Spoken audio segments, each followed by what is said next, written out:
arithmétique pour ceux qui ont fait le maths. Maintenant, depuis 2018, l'accélération a atteint une proportion géométrique.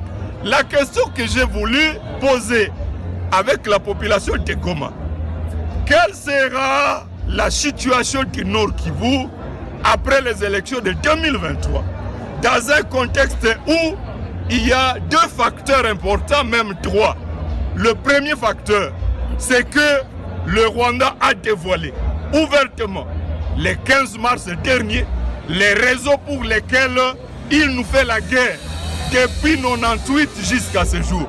Kagame a dit qu'il veut récupérer le territoire de Masisi, de Rutshuru, de Walikale, de Kalehe.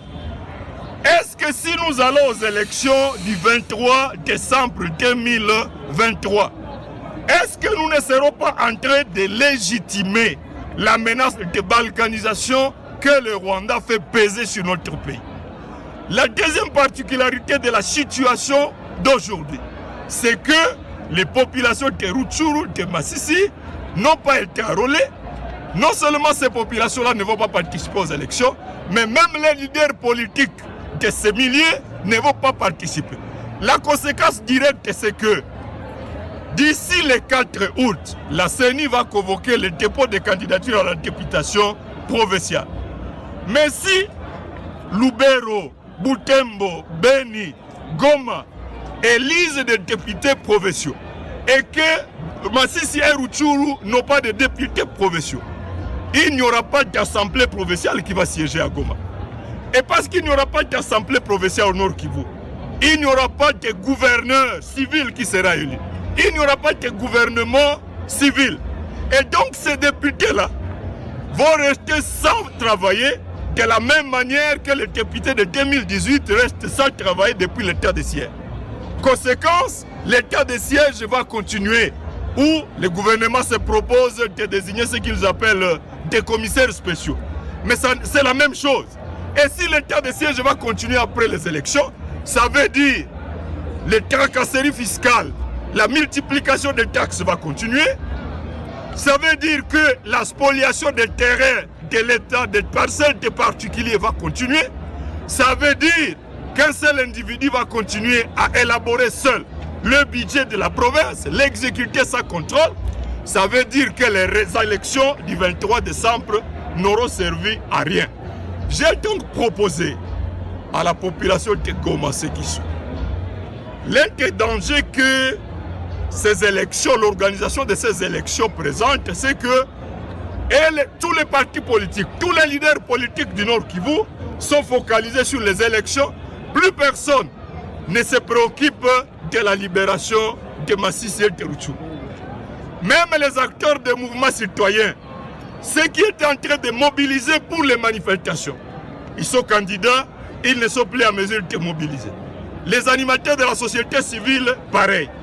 Lorsqu'il n'y a plus de gardiens dans les poteaux, alors l'adversaire peut marquer. Le Rwanda, les ennemis de l'intégrité territoriale, risquent de marquer contre nous. Nous devons faire un choix.